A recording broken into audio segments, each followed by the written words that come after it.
Hello and welcome back to another review of the 2024 Teenage Mutant Ninja Turtles. This is issue number 4 from IDW. This one is Donnie's story. So in the first one we had Raph, in the second we had Mikey, in the third we had Leo, now we got Donnie. I will say that this one is a huge step up from the previous one. I didn't care too much for Leo's story, but Donnie's is a lot more interesting. Basically, he's come back from a trip through time, and since then, he is just messed up. Like, he looks like a withering husk. To quote Resident Evil 1, he looks like a shadow of his former self. His whole body's like skeletal.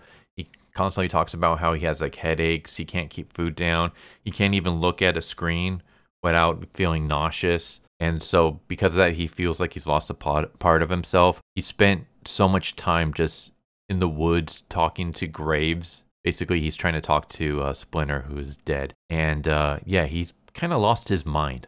And we see a moment where someone calls out for help, and it's a bunch of mutants inside a truck. And he's about to free them when he gets injected and knocked out. And basically, months pass. And it turns out that he's inside this safari park where at night, the guards will basically allow people to pay them money. And it's 2,000 cash up front.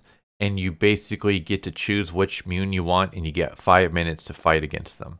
And if you lose in those 5 minutes, you can, pay again, but it'll be another $2,000, and there's no refunds. So basically, it's pretty terrible. It's pretty much that he's stuck in here, and he's forced to fight, and he doesn't want anyone else to fight in his place.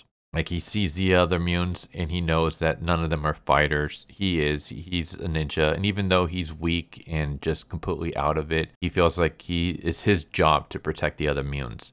So anytime someone comes by, he basically either makes himself look weaker or he makes himself look tougher, depending on who he thinks his opponent wants to fight. If the opponent wants a challenge, then he tries to make himself look like a challenge. If his opponent wants someone weak to just beat up on, he tries to make himself look weak. And then once they choose him, he just beats the crap out of them. And yeah, despite being just withered, he's still able to put up a fight. And every time he finishes his fight, he just stares at the guards for a moment, and then he goes back into his cell. And he's been doing this for months, to the point that all the other mutants are like, hey, Donnie, like, we appreciate what you're doing, but you can't just handle all this on your own, man. Like, you got to let us be able to help you out. Otherwise, you're just going to rot away. We all want to get out of here. Let us help you like you've been helping us. And Donnie is just so out of his mind that he sees this tiny little rat and he thinks it's Splinter come back from the dead. Yeah, he's basically trying to talk to the Splinter, the rats. And basically, he's trying to memorize things because he's forgetting. He even starts forgetting what his name is, and he has to constantly remind himself. That's how just messed up he is. He's just completely out of it. And eventually the guy who he beat up comes back again with a bunch of other people. And it turns out these are all the people that Donnie has fought previously and beaten up. And they're all going to fight him at once. Basically, the guards have gotten to the point where they're tired of Donnie. They think now it's time, you got to thin the herd a little bit. And the fact that he keeps staring at them after his fights has made them like a little bit worried that he's going to try to pull something. So yeah, he's basically allowing all of them to go attack him and kill him. And so he just takes on this huge mob. And eventually they start overwhelming him, but he starts fighting back. And he rushes over and he unlocks the cage, the pen that keeps them inside this area. And he starts attacking the guards. And he starts talking about how he's heard the guards talk for months and months and months, for hours on end, about everything from their the name of their pets to their celebrity crushes to their favorite sports ball team. So he's like putting all these names and stuff inside the computer, trying to get this password so that he can open up all the other cells for all the other mutants to escape. And here's the thing that kind of weirded me at first.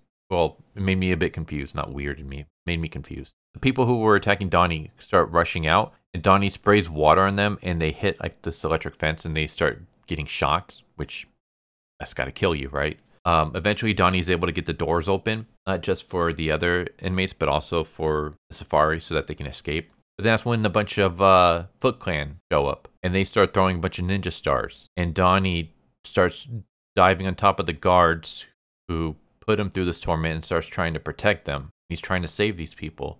But I'm just thinking, just a moment ago, you sprayed water on one of them until they hit an electric fence and got zapped. That would kill somebody. There's no way that dude's surviving.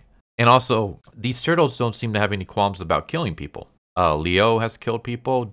Mikey has killed people. Raph has killed people in their issues. So why is Donnie the only one who's like not only like just not going around and killing people, but going out of his way to protect people? I don't know. I thought this was a little bit weird. It's one of those things where the turtles always seem to play like tight and loose with this role, where some of them, especially like the more kid-friendly stuff, they don't ever kill.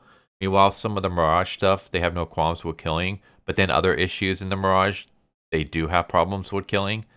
So I never understand like what roles are these turtles going by. Because like I said in the previous 3 issues, the turtles had no problem killing their opponents. It's just Donnie in this issue who is against killing anybody. But he starts going after the Foot Clan, and we get a pretty cool fight. And eventually his brothers show up. But they show up too late. Like, by the time they show up, the Foot Clan's already unconscious, and the Mutants have, like, tried to make their escape.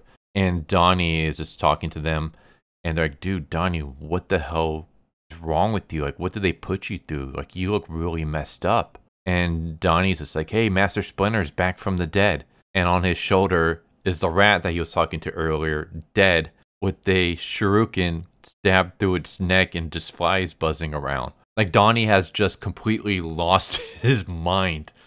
And I'm just like, I love this. Because Donnie's always like the intelligent one. He's always like the grounded character, him and Leo. But while Leo can sometimes be a little headstrong in his beliefs and kind of pushing it on others, Donnie's kind of like more mellow and stuff. So to have like a Donnie that's just completely lost his mind and he's just out there, the point where like he sees a dead rat and he thinks it's Splinter back from the dead, and he's like carrying it everywhere with him despite the fact that it's obviously dead. I'm very interested to see what they're going to do with this version of Donnie. I'm also kind of interested to see like what exactly is this big beef that all his brothers have? Because Donnie even mentions it earlier. He mentions an incident that drove his brothers away from each other that none of them want to talk about. But I have no idea what it is. I don't know if this is something that happened in the IDW run. Like, I've read a lot of the IDW run, but I kind of gave up around the time when Jenica turned into a turtle and kind of took over. It was basically when I believe Campbell took over for the writing. I was like, this is lame. I don't like this anymore. It's no longer about the turtle. It's now just slice of life OC BS. So I stopped. So I'm not sure if this is following that timeline, and you know, something there happened that people who read that run would know, but people who are just jumping into this series like me won't know about, or if it is something that's hasn't been addressed yet at all. And it's something that we're going to find later on in the series. I guess we'll see. But I love this issue a lot. I thought this issue was way better than the previous issue. The artwork is good. I love this version of Donnie, just the craziness. Like, see, this is what I like. I like the fact that, so like Raphael, he goes to prison and he starts, you know, fighting prison guards and things like that. Like, that was kind of interesting to see. Mikey being a famous actor in Japan and having his own tokusatsu series. Like, that's cool. Leo, though, Leo was boring because it was the same old Leo stuff. It was stuff we've seen all the time over and over and over again. Leo going off on a spiritual journey to find himself. How many times have we seen that before? It's boring. But Donnie now, Donnie coming back and just being like a withered husk of his former self and just completely losing his mind. Talking to rats and believing that a dead rat is Splinter back from the dead. Like, and just, even his eyes are, he has the crazy eyes. He's just completely out there. Like, that's interesting. Like, this is what I want to see more of. Just crazy, unique stuff. So yeah, I absolutely love this. I thought this was fantastic, and I highly recommend checking this issue out. This was a huge, huge, huge step up from the previous issue. And yeah, I'm looking forward to seeing where they go with this. I'm hoping that, I mean, eventually Donnie's going to get better, obviously. I'm hoping that we don't, like, have the next issue and we have like a time skip and he's already better. Like, I want to keep crazy Donnie for a little while, just because there's stuff you can do with it. Obviously, I would like to see Donnie get better later on, you know, start looking more like himself, not being so crazy and stuff. But for now, please keep crazy Donnie for just a little bit. But there you go. There's issue number 4. I hope you enjoyed, and I hope to see you next time. Take care. Later. Thank you for watching my video. I hope you enjoyed it. If you didn't, I still want to thank you for watching it this far, and I hope the next one is more to your liking. With that said, thank you once again, and I hope you guys and gals have a good one. Later.